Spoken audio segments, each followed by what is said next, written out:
Welcome to Shadows of Black History. Before we begin, tell us where you are watching from, your city, your country, and the time. If you have not subscribed yet, please subscribe and like this video. Stay with us until the very end.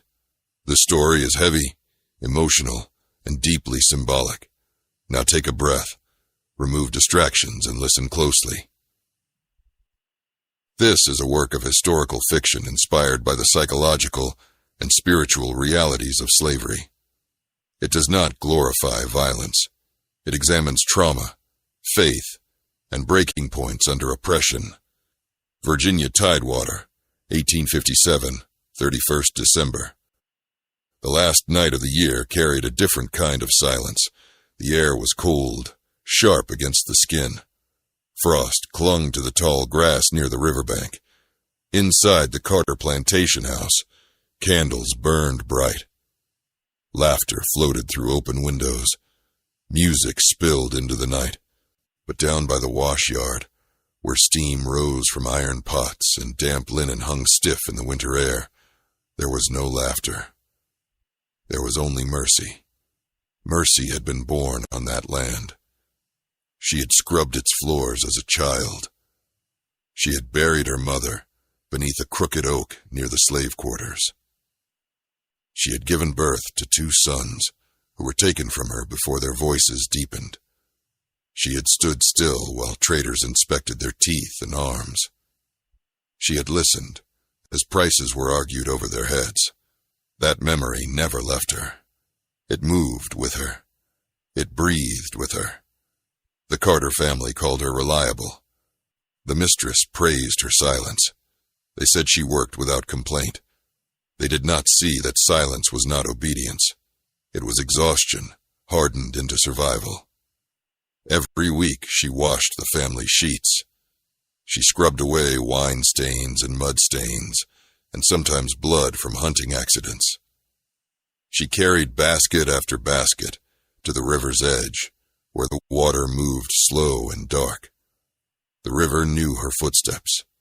It knew her tears, though she rarely let them fall. On this night, 1857, 31st December, the enslaved people gathered quietly in their quarters after sunset. They called it crossover night, the night between what was survived and what might come. They prayed softly. They asked for protection. They asked that their children not be sold in the coming year. They asked that grief not deepen. Water was sacred on this night. Some believed that speaking sorrow to the river allowed it to carry pain away. Mercy did not join the prayer circle. She had been ordered to remain near the lower yard. The Carter children were restless. 3 of them. 2 boys and a girl. Their cheeks flushed from sweet cider and excitement. Their parents were entertaining guests in the main house. Music and glasses clinking echoed across the yard. Mercy was told to watch the children near the back field until the fireworks were ready. She stood near the wash trough, hands still damp from scrubbing linens. The river moved only a short distance away, black under the moonlight. The youngest child threw pebbles toward the water. The older boy dared his sister to step closer to the bank. They laughed, without understanding depth or current. Mercy watched them carefully. She always watched carefully. She had once watched her own sons walk away in chains. Watching did not save them. A wind passed through the trees. It carried faint singing from the quarters, where prayers rose into the night. Crossover night, a night of reckoning, a night of asking the past to release its hold. Mercy's hands trembled slightly, though her face remained calm. She stared at the river, as if listening to it speak. The water did not judge. It did not bargain. It did not sell. It only carried what entered it. Behind her, laughter burst from the house as a toast was made to the new year. Ahead of her, the river shimmered under thin moonlight. The children's footsteps edged closer to unstable ground. Mercy felt something shift inside her, something long buried beneath obedience and routine. The year was ending. 1857, 31st December. Some believed sins could be washed away before midnight. Some believed the river marked the boundary between suffering and renewal. Mercy stood at that boundary, between house and quarters, between power and powerlessness, between silence and something else rising quietly within her. And the river kept moving. The moon rose higher, pale and watchful, above the black ribbon of water. The frost along the riverbank began to harden, turning the soil slick and uncertain under small shoes. The Carter children did not understand danger. They understood only excitement. Firecrackers would soon burst in the yard. Guests inside the house were already counting down the final minutes of the year. Mercy stood a few paces behind the children, her apron damp, her breath visible in the cold air. The oldest boy shouted that he could see his reflection in the river. He stepped closer. The girl laughed and tried to push him aside. The youngest clapped hands and edged forward without caution. Mercy's heart tightened. She had seen that river flood in spring. She had watched it swallow fence posts and driftwood. In winter it looked calm, but the current beneath moved steady and strong.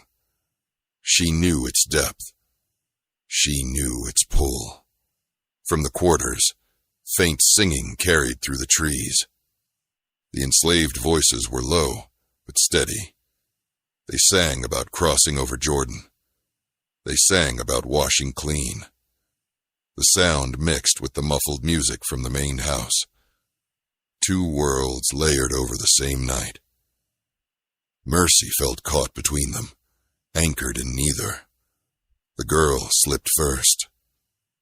A small cry pierced the cold air as her foot lost purchase on the frost-slick bank. She tumbled forward with a splash that shattered the river's surface. The oldest boy lunged to grab her sleeve and slid after her. The youngest began screaming, frozen at the edge. For a brief second, time slowed. Mercy could have reached for the youngest child and pulled him back. She could have shouted toward the house, but the river had already claimed two small bodies thrashing in dark water. The sound of splashing mixed with distant laughter from the house that did not yet understand. Mercy stepped forward. The icy water shocked her legs as she waded in. The girl's small hand broke the surface once, then disappeared. The boy struggled to stay upright, pulling at his sister's dress. The current tugged both of them away from the bank. Mercy moved deeper. The cold cut through her skin like blade.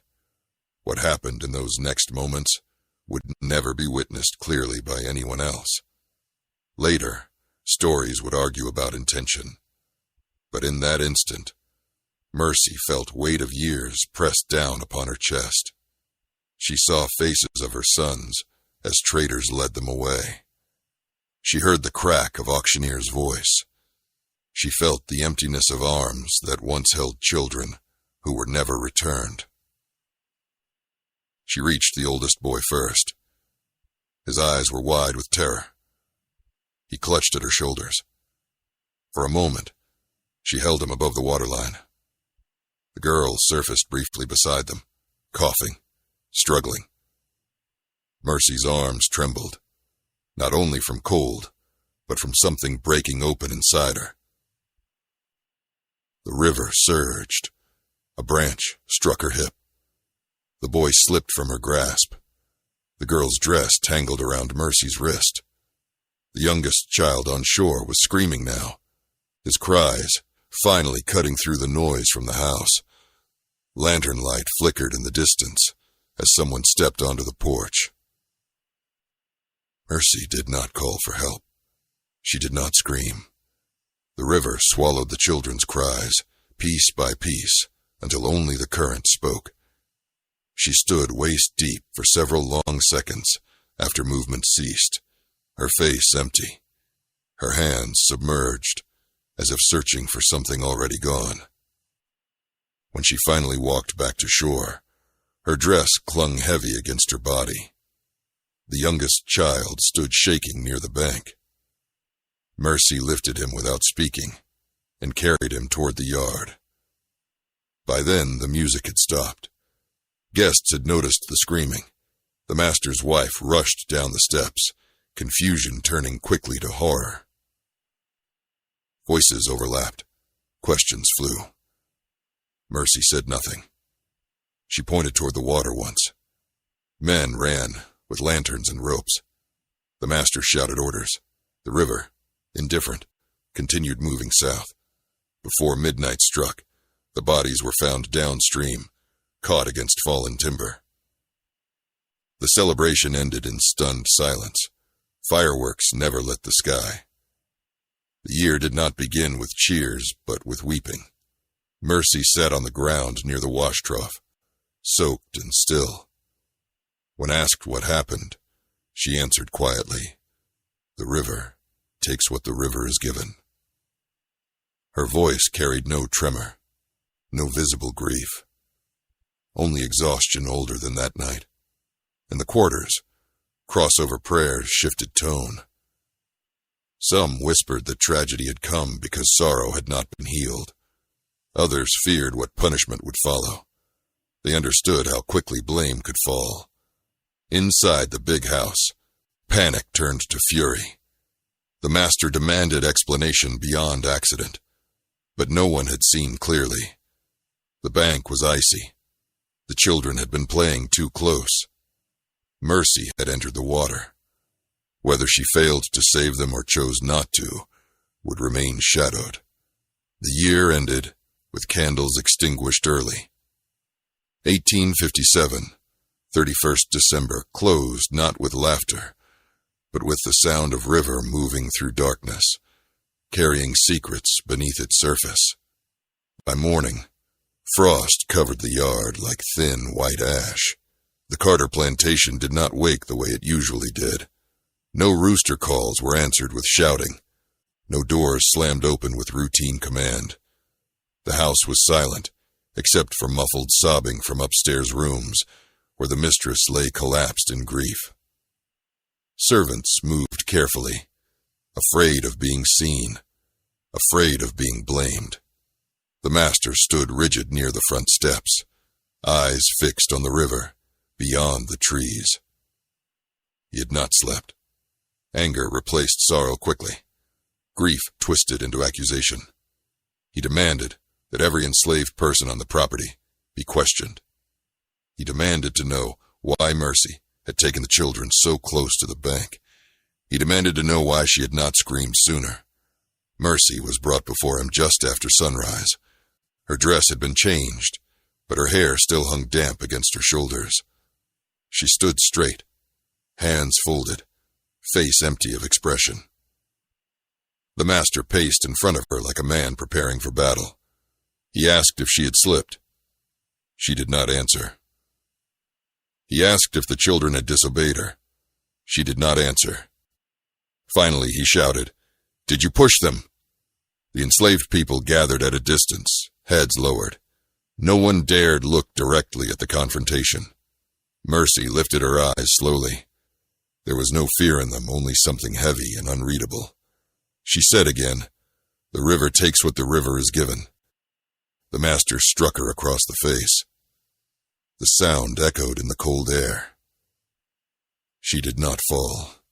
She did not flinch. That calm unsettled him more than any protest would have.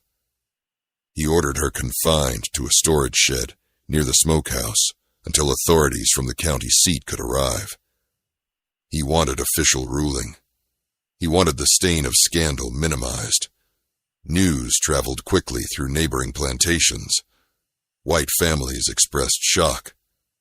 Some whispered that enslaved caretakers could not be trusted. Others insisted it was accident, caused by frost. The official narrative began shaping itself before any investigation occurred. In Virginia river counties, accidental drownings were not uncommon. Winter currents were deceptive. That explanation offered comfort. It avoided deeper questions. County officials arrived 2 days later. They questioned household members separately. The youngest Carter child, the one Mercy had carried back to shore, was too young to give coherent account. Guests from the New Year gathering admitted they had been inside drinking and could not see clearly what happened by the river. When Mercy was questioned, she remained steady. She did not confess to harm. She did not describe struggle. She simply stated that the children slipped, that the bank was unstable, that the river was strong. When pressed about why she did not shout immediately, she said the cold stole her breath. The doctor who examined her noted signs of extreme shock.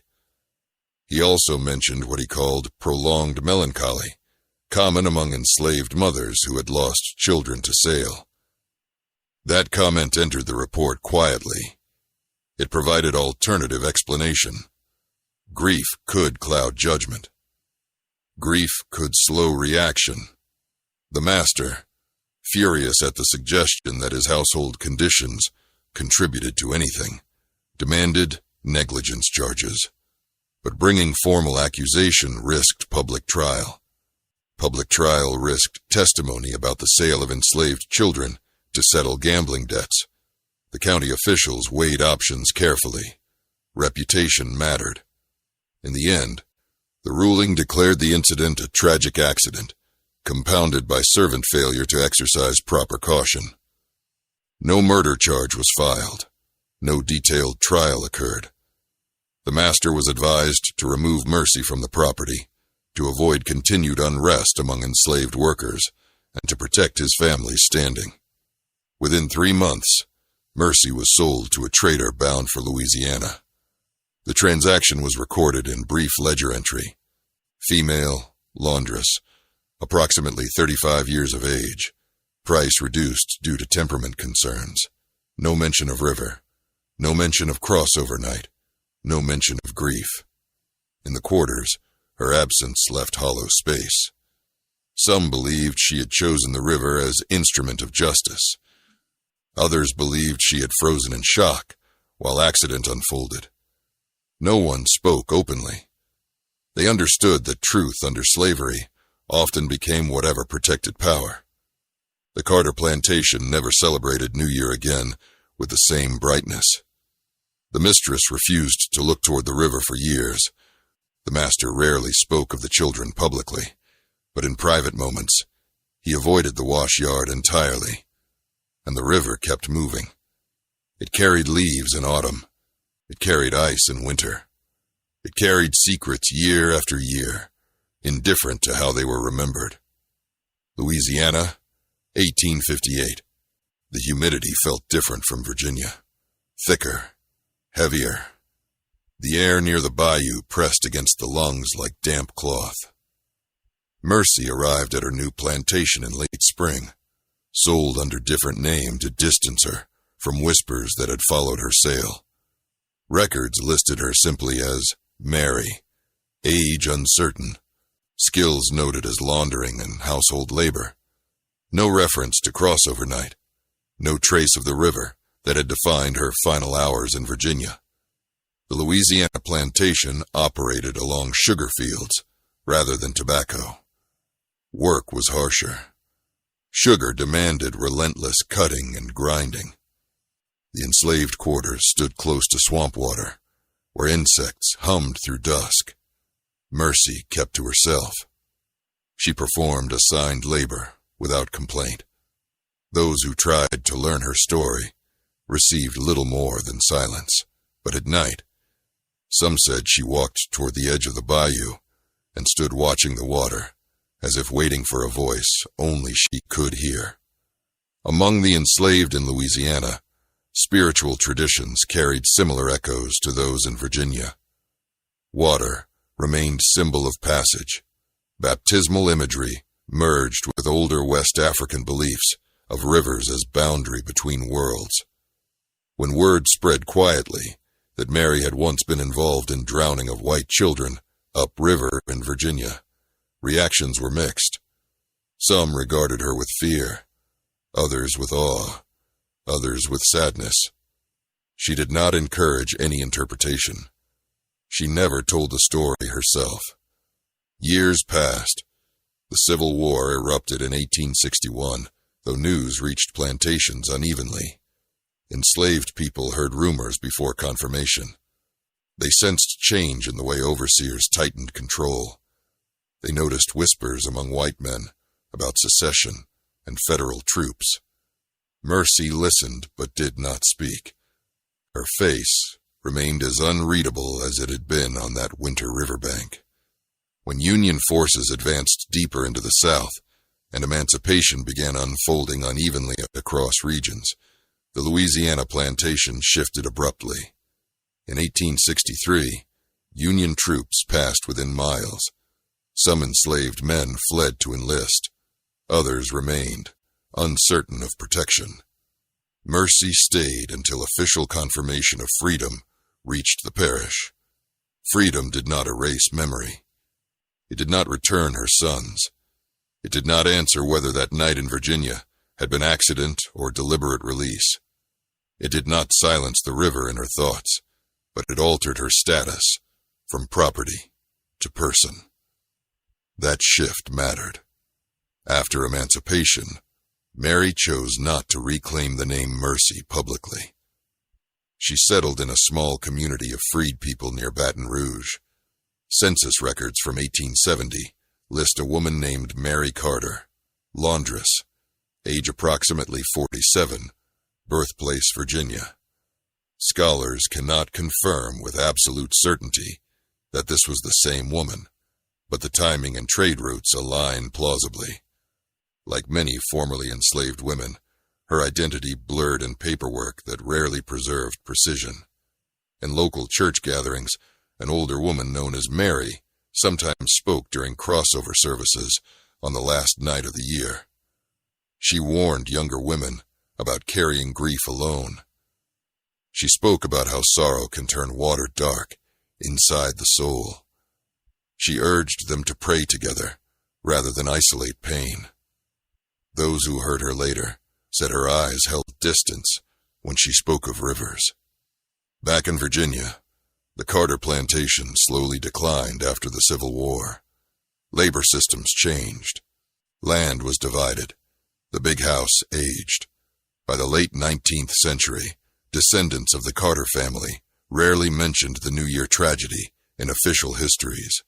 Family letters referred vaguely to an accident by the river.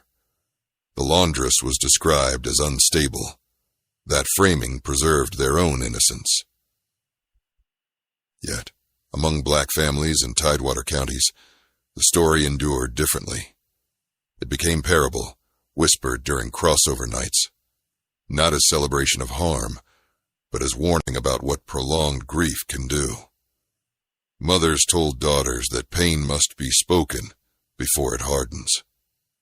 Elders reminded the young that oppression corrodes spirit as much as body. The laundress became symbol of what happens when sorrow meets silence without relief. Historians examining River County archives acknowledge that drownings occurred with some frequency in plantation regions. Children, enslaved and free alike, sometimes fell victim to unstable banks and swift currents. The ambiguity surrounding Mercy's case reflects broader difficulty in distinguishing accident from intention in records shaped by power imbalance. What is documented clearly is the psychological toll of family separation under slavery. Numerous slave narratives collected after emancipation describe mothers who felt they were losing their minds after children were sold. That trauma was real. Whether Mercy acted deliberately or whether tragedy unfolded beyond her control may never be resolved conclusively. The law at the time prioritized preserving white household reputation over exploring enslaved women's mental states deeply. Investigations were shaped by status. That reality shapes our understanding today. The river in Virginia still flows. The bayou in Louisiana still hums at dusk. Water remembers nothing, yet stories cling to it. Crossover night continues in black churches across the South, marking passage from one year to the next with prayer and reflection. In some congregations, elders still caution that cleansing requires confession and community, not isolation. Mercy, or Mary, disappears from records after the 1880s. No marked grave confirms her resting place. Like many formerly enslaved women, she fades into statistical columns, but the story attributed to her persists as moral reflection on trauma and silence.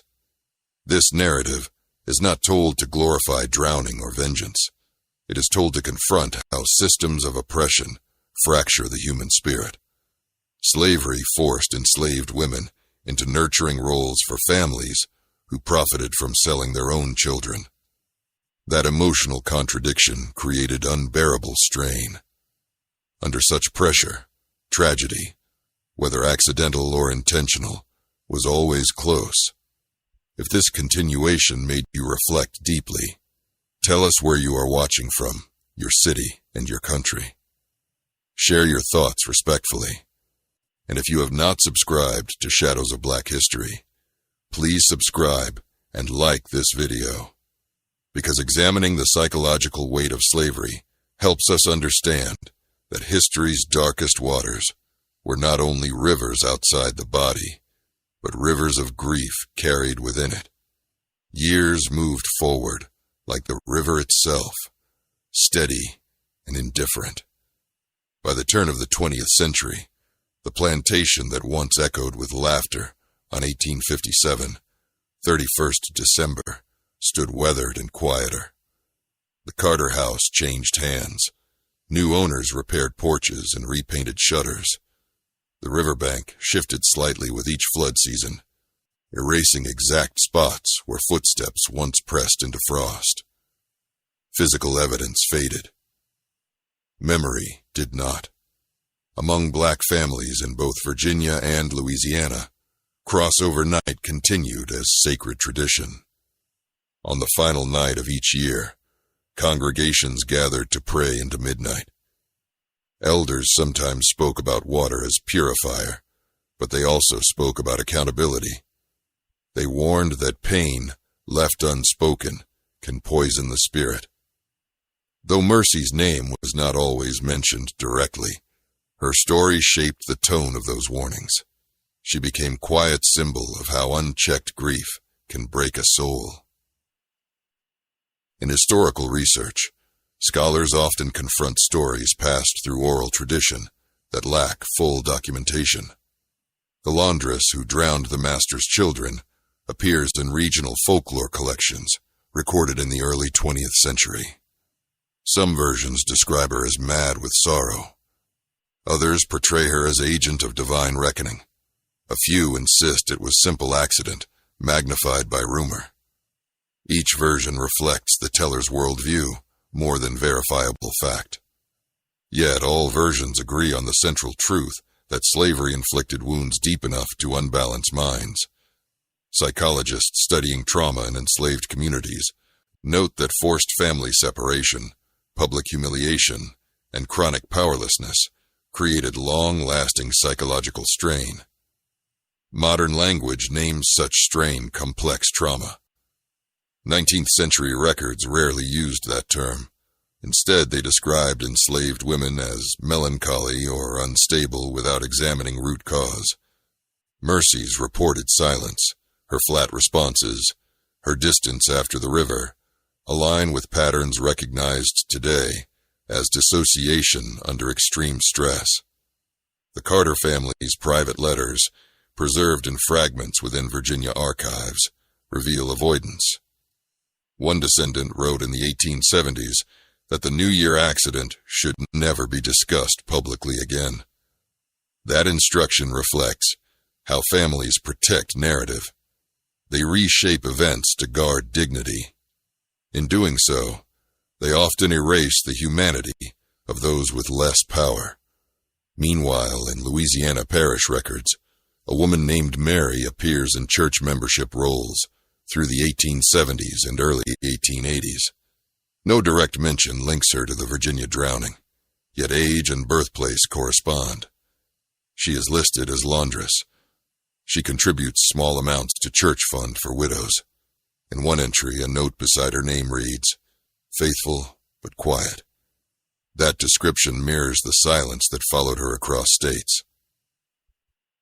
As emancipation matured into Reconstruction and then hardened into segregation, formerly enslaved communities carried forward both resilience and scars. Stories like Mercy's served as cautionary tales about what happens when oppression collides with unhealed sorrow. They were not sung as victory songs. They were told in hushed tones, often after prayer, as a reminder that cleansing requires community support, not isolation. In modern Virginia, historical markers now acknowledge that plantation rivers were sites of labor, transport, punishment, and sometimes tragedy. Few markers name individual enslaved women directly. Scholars continue advocating for inclusive commemoration that recognizes not only labor contributions, but psychological suffering endured. When we examine the story of the laundress on crossover night, we must resist simple conclusions.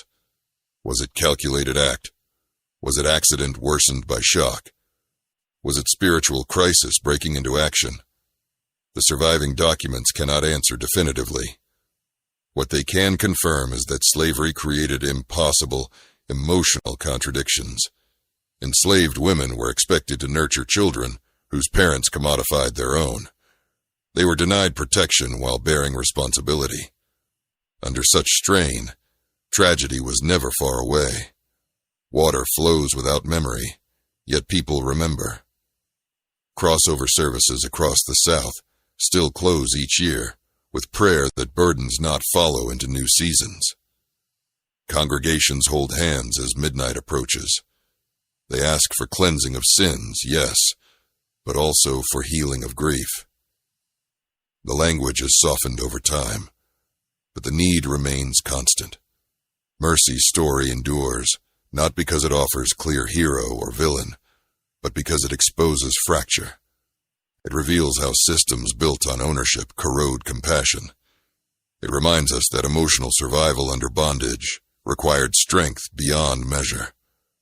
And it challenges us to confront how trauma can echo long after chains are broken. As we close this story, remember that historical fiction grounded in documented realities can illuminate emotional truths where archives fall silent. We do not glorify harm. We examine context. We honor the humanity of those whose names flicker in and out of record. If this final chapter stirred reflection, tell us where you are watching from, your city and your country. Share your thoughts respectfully, and if you have not subscribed to Shadows of Black History, please subscribe and like this video, because exploring the hidden psychological toll of slavery allows us to see beyond events into the wounded hearts that history often leaves unnamed, and to recognize that true cleansing comes not through silence, but through honest remembrance.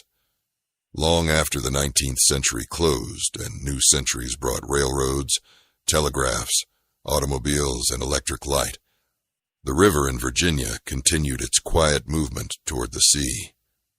Children still played near its banks. Churches still gathered on the last night of the year. Fireworks still burst in winter skies. Yet beneath celebration lived layers of memory that few could see unless they knew where to look. In the early 21st century, a local historian researching river accidents in Tidewater counties stumbled upon the Carter family letters and county report from 1858. The case summary was brief. 3 children drowned, servant negligence suspected, no criminal charge, sold shortly after. The historian, aware of patterns in slavery-era investigations, recognized the absence of depth in the file. He began comparing it with oral histories collected from black churches in the region decades earlier. There, fragments of a story about a laundress and crossover night resurfaced. The historian did not rush to sensationalize. He published cautiously, distinguishing clearly between documented fact and oral interpretation.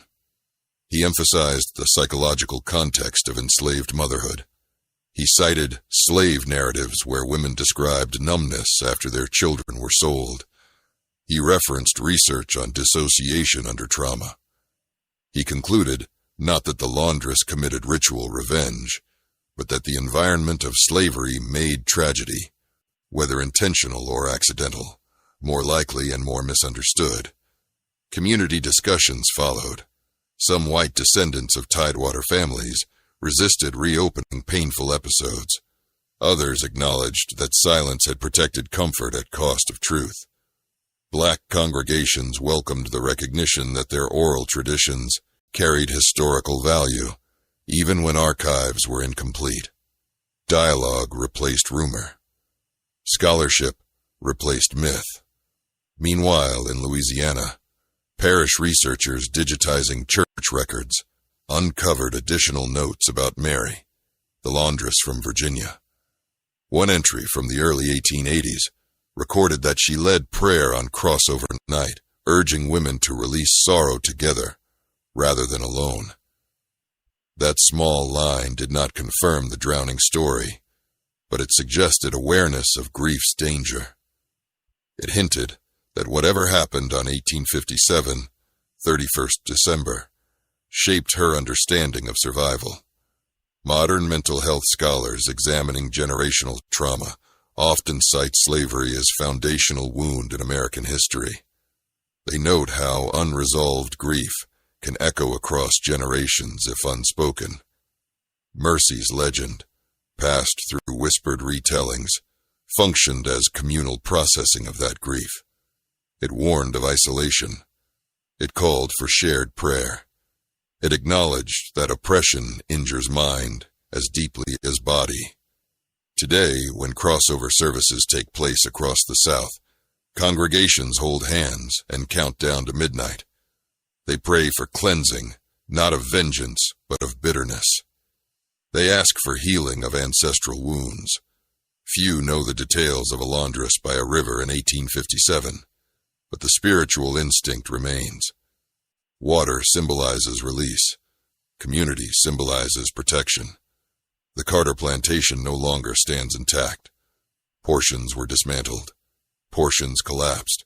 Land has been parceled into smaller farms and residential plots. Yet soil retains stories, whether marked or not. Scholars continue advocating for memorials that name enslaved individuals who lived and labored there. Naming restores presence. Presence resists erasure. In telling this story, we hold tension carefully. We refuse to glamorize drowning.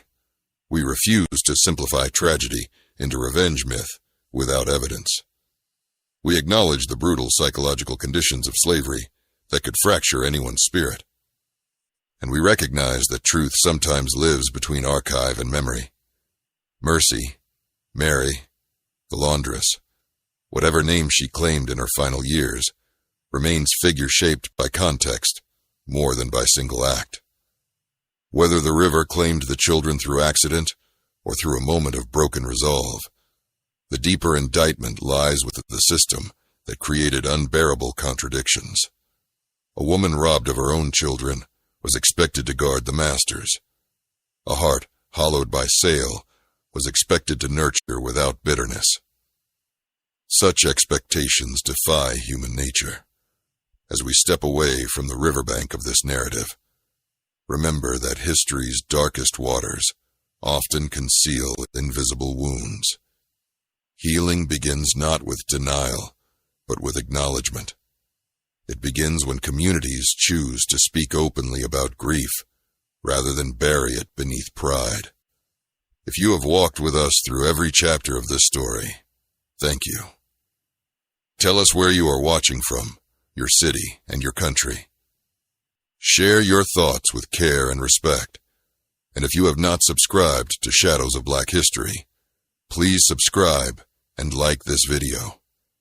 Because when we explore the psychological and spiritual toll of slavery with honesty, we honor those whose lives were shaped by it and ensure that their silent struggles are not washed away like footprints at the edge of a river.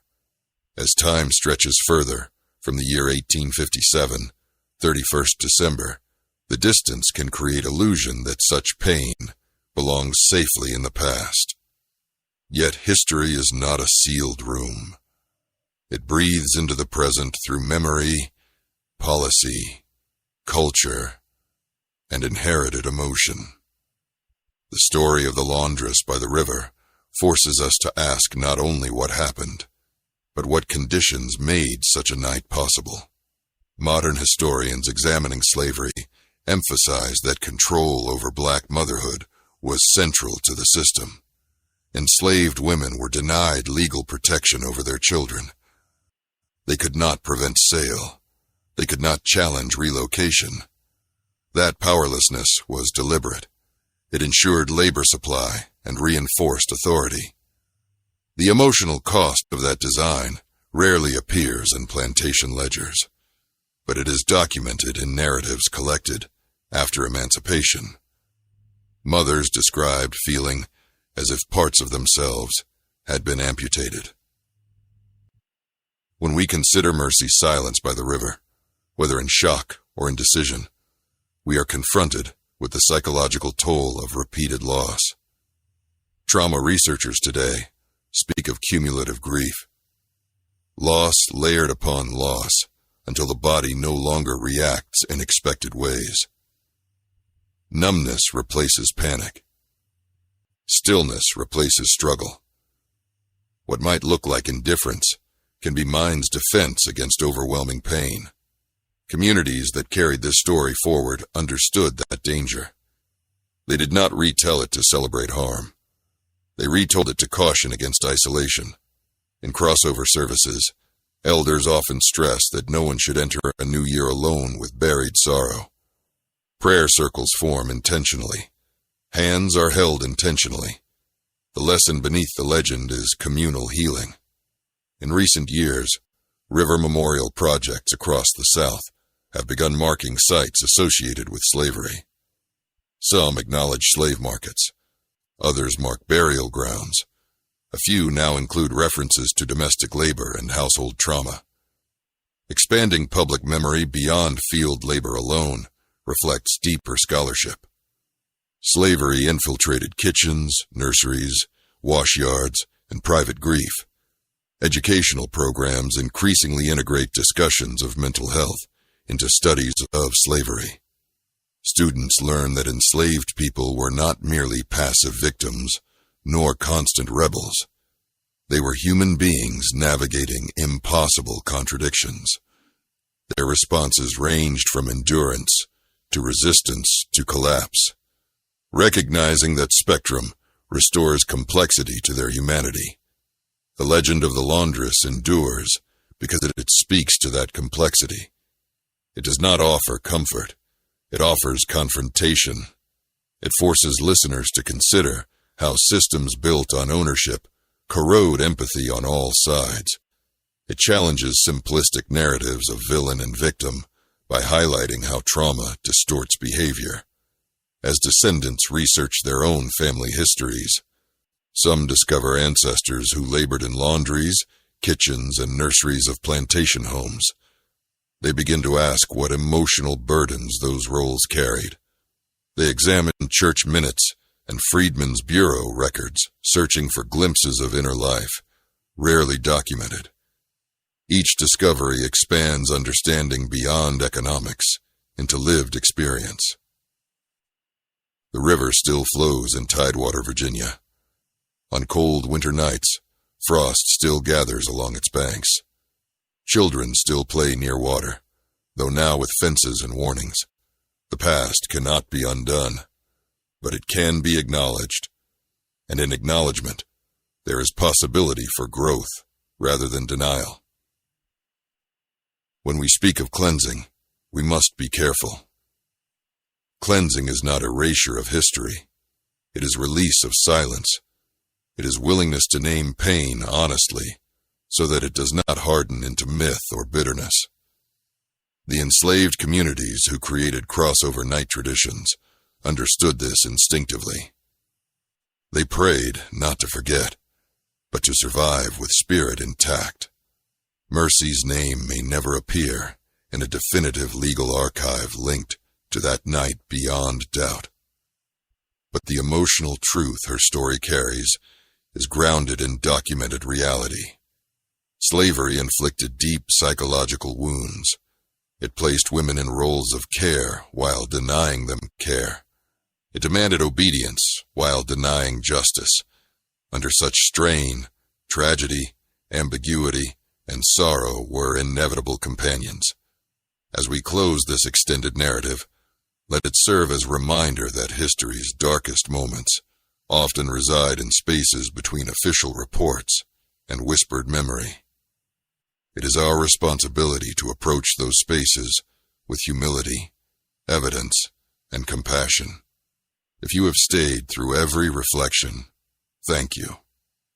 Tell us where you are watching from, your city, and your country. Share your thoughts respectfully, and if you have not subscribed to Shadows of Black History, please subscribe and like this video, because remembering the invisible wounds of slavery helps ensure that the river of history carries not only pain forward, but also understanding, empathy, and a deeper commitment to justice.